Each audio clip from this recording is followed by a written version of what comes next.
नमस्कार. Hello friends, कशा आहात तुम्ही? आय होप तुम्ही मजेत असाल. तर इथे मी ना तुमच्याशी बडबड करू राहिली आणि आज आहे पोळ्याच्या हार्दिक शुभेच्छा तुम्हाला. आणि इथे मी आता घेतलं आहे कुकर लावायला. डाळ माझी शिजवून झालेली आणि भात लावला आहे मी आता आणि दूध मी तापवायला ठेवते. आणि आज मी बनवते आहे पुरणाचा स्वयंपाक. तर पटापटा स्वयंपाकाच्या तयारीनं खूप घाई होऊन जाते बरं का. मला पुरणाचा स्वयंपाक खायला फार आवडतं, पुरणपोळी, पण बनवायला लय जीवावर येते. कारण की जेवढा स्वयंपाक असतो त्याच्यापेक्षा जास्त तर पसाराच निघतो. तर आता इथे मी लसूण खोबरं दळून घेतलेलं आहे आणि छानपैकी. आणि तुम्ही बघू शकता आज मी किचन ओट्यावर ट्रायपॉड ठेवून सगळं रेडी करते. डाळ माझी शिजलेली. आता गॅसवर परत कुकर ठेवते, पाणी टाकून देते. कारण की मला रसई बनवायची. रसईसाठी मला पाणी पाहिजे. तर पाणी नाही आहे माझ्याकडं, तर मग रसईसाठी पाणी रेडी करते. आणि एकीकडे दूध तापते, एकीकडे कुकरमध्ये भात शिजतोय. एका टायमाला बरेच कामं करावं लागतात आणि लेडीज सगळ्यांना माहिती आहे कसे कामं करावं लागतात. एकीकडे आता मी पीठ मळून घेतलेलं आहे आणि आता डाळीचं पीठही मी मिक्स करून घेते भज्यांसाठी. कारण की पुरणपोळी म्हटली तर भजे, कुरडई, पापड सगळंच करावं लागतं. नुसतं पुरणपोळीवर नाही होणार, कारण की नैवेद्य दाखवायचं आहे. तर इकडे आपलं पुरणाचं पाणी रेडी झालं आहे, तर मी ते चाळून घेतलेले आहे चाळणीने. आणि एक कढई घेतली, त्याच्यात सगळी डाळ आता मी ओतून घेते. कारण की आता डाळीमध्ये आपल्याला गूळ आणि साखर टाकायची आहे. त्याच्यासाठी मी आता गूळ पण मस्तपैकी कापून घेते. तर काही जण फक्त गुळाची बनवतात, तर काही जण साखर फक्त टाकतात. तर मी इथे गूळ आणि साखर दोघं टाकते, पण गुळाचं प्रमाण जास्त आणि साखरेचं प्रमाण थोडंसंच. त्याच्याने खायला खूप अशी टेस्ट भारी येते पुरणाची. काही जण त्याच्यात आहे ना बदाम पण टाकतात बारीक करून, पावडर करून, त्याची पण टेस्ट येते. वेलची पूड टाकतात. आता इथे तर आपण नॉर्मलच खानदेशी पद्धतीनेच पुरणपोळ्या बनवते, त्याही खूप टेस्टी लागतात बरं का. असं नाही, आपली पुरणपोळीची आहे ना जी रेसिपी आहे, जी पद्धत, ती कुठेच असेल मला वाटत नाही. खूप छान टेस्टी लागते. मी 1-2 ठिकाणच्या पुरणपोळ्या खाल्ल्या आहे. कोणाच्या इथे जास्त पुरण असतं तर कोणाचं इथं वेगळंच असतं. प्रत्येकाची वेगवेगळी पद्धत आहे. आणि ही आपली पुरणपोळी तर मला फार आवडते. जर माझ्याकडं खापर राहिलं असतं ना, हीच पोळी मी मोठी केली असते तर खापरची पोळी म्हणजेच मांडे रेडी झाली असते माझी. पण आता ठीक आहे. एकीकडं मी आता गॅसवर पातेलं ठेवलं आहे, त्याच्यात तेल वगैरे टाकून घेतलेलं आहे. लसूण खोबरं टाकलेलं आहे. छान फ्राय झाल्यानंतर आता बघूया आपण. एकीकडं मी डाळी शिजवून घेते आहे, कारण त्याच्यातलं पाणी आटलं पाहिजे. गुळाला आणि साखरेला पाणी सुटतं आणि ते डाळीमध्ये सगळं जिरलं पाहिजे. तर छान ड्राय पण व्हायला पाहिजे, नाही तर जास्त पाणी जर राहिलं तर मग पुरणपोळी फाटून जाते. आणि एकीकडं मी आता लसूण खोबरं व्यवस्थित फ्राय झालेले आहे, ते चाळून घ्यायचं आहे मध्ये मध्ये. आणि मसाला डबा घेतलेला आहे, तर मसाला तर काढावाच लागेल. तर इथे मी काळा मसाला, हळद आणि थोडंसं लाल मसाला पण घेतला आहे बरं का त्याच्यात. माझ्या पोरी तिखट खात नाही, त्यामुळे मी तिखट जास्त करून टाकत नाही. आणि काळ्या मसाल्यात ऑलरेडी मिरची असतेच, नॉर्मली तिखट तर होतंच. आणि आता हे पाणी टाकून दिलं आहे मसाला टाकून फ्राय झाल्यानंतर. आणि आता सगळं टाकल्यानंतर पाणी वाढवून घेऊ, तुम्हाला जेवढी पाहिजे तेवढी. याला कटाची आमटी पण म्हणतात बरं का. मलाही कळायचं नाही पहिले जेव्हा मी ऐकायची कटाची आमटी म्हणजे काय. आता परत जणांच्या ठिकाणी वेगवेगळी पद्धतीने बनवतात. आता इथे मी जी आपली कणिक मळलेली पोळ्यांसाठी ती घेतली आहे थोडीशी, त्याच्यात पाणी टाकून थोडंसं हे बनवते सारण आणि ते टाकायचं आहे.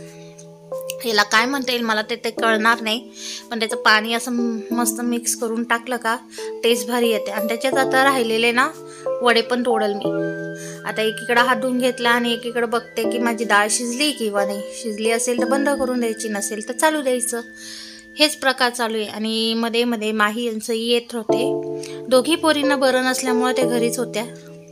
आणि एकीकडं माझी सार उकळू आली, तर मग वडे सोडू राहिली. वडे हे खायला खूप टेस्टी लागतात त्याच्यामध्ये. आणि छान असं शिजू द्यायचं आता कटाची आमटीला, म्हणजे सारला. आणि एकीकडं कोथिंबीर टाकून देऊया, मीठ टाकूया चवीनुसार. छान असं मस्त शिजलं का बारीक गॅसवर आता थोडं वेळ शिजू द्यायचे. 10 ते 10-1 मिनटं जरी शिजली तरी भरपूर असते. आणि आता आपल्याला आहे ना एक बटाटा घेतला आहे मी साळून आणि तो किसून मस्तपैकी धुवून घेतलेला आहे. आणि तो आता बारीक लांब लांब असं गोल गोल कापून घेतले. त्याची चकट्या बनवून घेतलेल्या आहे कारण की बटाटा भजी बनवल. पोरींना तोंडाला चव नाही आहे तर त्यांना बटाटा भजी आवडते, त्यांच्यासाठी बटाटा भजी बनवल. इथे तांदूळ घेतलेले भिजत टाकलेला होता. खीर बनवायची म्हणून आता तांदूळ दळून घेऊया आपण. जाडसर दळायचे, जास्त बारीक दळायचे नाही. आणि माझ्याकडं किचन ओटा कमी पडतो म्हणून बघा दूध गरम गरम उतरवल्यानंतर मी कुठं ठेवले आहे मिक्सरवर. आता इथे कढई घेतलेली आहे, सार दुसऱ्या गॅसवर ठेवले आहे, तिकडचा गॅस चालू आहे. आता हा तिसरा गॅस चालू आहे आपला. आणि कढई ठेवून एकीकडे किचन ओटाही पुसून घेतलाय ओल्या फडक्याने, नंतर मग कोड्या फडक्याने. आणि गॅस चालू केला नाही. कढई मी पुरण गाळण्यासाठी घेतली कारण की भांडे किती ठेवले तर कमीच पडतात. मी काही भांडे वर ठेवून दिलेले आहे, काही सोप्यामध्ये ठेवून दिलेले आहे. काय करणार, भांडे ठेवायला जागा नाही आहे. आणि माझं अजून किचन ट्रॉली नाही, रॅक नाही, काय नाही, फक्त एक कडाप्याची राख असल्यामुळे माझ्याकडे जास्त जागा ठेवायला नाही आहे सामान ठेवायला. आणि पुरण गरम असल्यामुळे चटके बसत होते म्हणून मी चमच्याने मॅश करते. आणि तुम्ही बघू शकता आता चाळून मी पुरण चाळून घेते. एक किचन ओटा वगैरे किचनमध्ये खूप असे हात पुसायला, फडके किचन पुसायला खूप लागतात. आणि भांडे पण खूप लागतात आणि भांडे घासावं पण खूप लागतात. खरी गोष्ट आहे, भांडे तर मग एवढे निघतात की विचारायचं कामच नाही आहे. मला सागरन ते नेहमी बोलत राहते किती भांडी काढते. पण करणार काय, भांडी निघतात म्हणजे मी एकटी नाही काढते ना, भांडे घासावं पण तर मलाच लागतात अजून. तर इथे झालं आहे माझं पुरण रेडी. आणि जे साईडला पडलेलं पुरण सगळं हाताने भरलं आणि हातून घेतले. आता ठेवले आहे मी पातेलं गॅसवर, गॅस चालू केला आहे. इथे बनवते मी खीर. त्याच्यासाठी आता बदाम आणि काजू किसून घेते छान असं, कारण की माझ्याकडं आता कटिंग करत बसायला वेळ नाही आहे तर मी इथे किसतच बसते. याच्याने ड्रायफ्रूट कमी पण लागतात आणि खायला पण व्यवस्थित लागतात. मला तर याचप्रमाणे आवडतात. आणि माझ्या माहीला तर तेवढंच खेळच लागतो, तिला असं किसून खायला फार आवडतं. तर तिचं आता मी जोपर्यंत किसते तोपर्यंत तिने झाकण घेतलं, माझं ते किसायचं पण घेतलं आणि काजू बदाम बी घेऊन गेली. आणि आज मी ना बटरपासूनच खीर बनवते कारण की माझं तूप संपलेलं आहे. आणि तूप सांगायचं विसरून गेले मी सागरन त्यांना आणायला. आता बटर टाकून दिलं, त्याच्यात ड्रायफ्रूट टाकले. आणि इथे मी एक गडबड केली, मी खोबरं टाकायचं विसरली, खोबऱ्याचा किस, तर मी तो नंतर टाकला. पण आता इथे मी दूध टाकून घेतलेलं आहे कारण की माझं ना डायरेक्ट आपण तांदळाचं जे पाणी टाकलं का ते हे होऊन जातं, म्हणून मी या प्रकारे खीर बनवली. खिरेमध्ये साखर टाकायला विसरले नाही आहे मी, सगळी टाकली आहे. मध्ये क्लिप मिस झालेली आहे माझी कारण की मध्ये फोन फार येत होते मला, तर व्हिडिओ स्टॉप होऊन जातो. तर इथे मी खीर वगैरे रेडी झालेली होती माझी. त्यानंतर पुरणपोळ्या करते कारण सागरांचाही फोन येऊन गेला होता, ते घरी येत होते जेवण्यासाठी. तर मग माझ्या इथे पुरणपोळ्या पण रेडी झालेल्या आहे.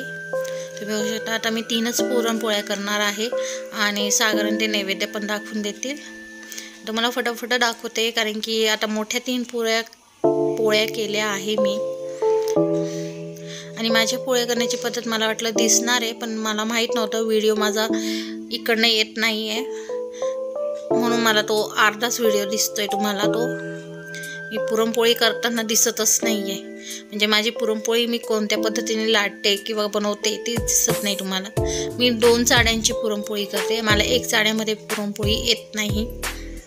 पुरणपोळीच काय मला कोणताही प्रकारचा 1 चाड्याचा प्रकारच येत नाही, तर मी 2 चाड्यांमध्येच बनवते आणि छान पुरणपोळी. आणि ही जर आता हातावर घेऊन खापर राहिलं असतं तर अजून मोठी झाली असते आणि खापरेची पोळी झाली असते, म्हणजेच मांडा झाला असता माझा बनवून. पण मला आणायचं आहे, मम्मीकडे आहे तेच, पण ते पण आणायचं लक्षात राहत नाही. तसं बी जागा नाही ठेवायला तर खूप मोठा प्रश्न पडतो. आणि माझी मम्मी म्हणते की तू किती पुरणपोळ्या करते तर तुला पाहिजे, तर तिचंही म्हणणं बरोबर, मी जास्त पुरणपोळ्या बनवत पण नाही. पुरणपोळ्या रेडी झाल्यानंतर मी आता गॅसवर कढई ठेवली आहे तेल तापायला. तेल तापल्यानंतर एक तुकडा टाकून पाहिला आहे कुरडईचा. आता कुरडई आणि पापड मस्तपैकी तळून घेते. आता तुम्ही म्हणाल मी किचन ओट्यावरच पापड आणि कुरडई ठेवली. अहो, मध्ये मध्ये व्हिडिओ क्लिप कट होतोय, तुम्हाला त्याच्यामुळे दिसलं नसेल. मी व्हिडिओ पूर्ण दिसला नाही. व्हिडिओ जेव्हा शूट होण्याच्या अगोदरच मी आहे ना किचन ओटा परत एकदा क्लीन केलेला होता. त्यामुळं मी डायरेक्टली ठेवलं तरी मला काहीच वाटणार नाही, कारण की व्यवस्थित होतं. आता कुरड्या पापड काढून झाल्यानंतर मी पिशवीत ठेवल्या, कारण साधवू नाही, कारण की पावसाचं वातावरण तर लगेच साधवून जातं. आता भजे काढून घेते. आम्ही खाणारे भजे एवढेच. मला जास्त डाळीचे पिठाचे भजे आवडत नाही आणि भजे कोण खात नाही आमच्या घरात. साधारण ते खातील तेवढेच, पोरी थोडंफार खातील तेवढेच. आता भजे काढून झाल्यानंतर नैवेद्य दाखवून देईल तोपर्यंत एक एक वस्तू उचलून ठेवून आली. ताटं वगैरे सगळे पुढं ठेवले, कारण की आम्ही पुढे जेवायला बसणार आहे. आता एवढा सगळा व्हिडिओ बनवला, पण एक लक्षात आलं की व्हिडिओमध्ये माझं पोळी लाटताना दिसलं नाही आणि माझा चेहरा पण गायब झाला. त्यामुळे परत मी असा व्हिडिओ नाही बनवणार. तर व्हिडिओ जर आवडला असेल ना तर लाईक शेअर करायला विसरू नका बरं का. आणि मला तुमच्या सपोर्टची फारच गरज आहे. तुम्ही शॉर्ट व्हिडिओला जेवढा सपोर्ट करता ना तेवढा लाँग व्हिडिओला नाही करत. तर प्लीज शॉर्टला जेवढा तुम्ही सपोर्ट करता तेवढा लाँगला पण सपोर्ट करा. आणि आता इथे भजे पण काढून झालेले आहे. आता मी सगळ्या वस्तू पुढं नेल्या आणि मी तुम्हाला आता दाखवते आमचं पुरणपोळीचं थाळी म्हणा, प्लेट म्हणा, जे आहे ते. आता इथे बघू शकता मी सगळं सामान आणून ठेवलं आहे आणि आता मी वाढून देते मी सगळं. तर रेडी आहे जेवण. तर मी पण या जेवायला. कसं वाटलं आजची स्वयंपाकाचा जो ब्लॉग आहे तो व्यवस्थित दिसला नाही, बरेचसे व्हिडिओ कट झाले, पण आवडला असल्यास लाईक शेअर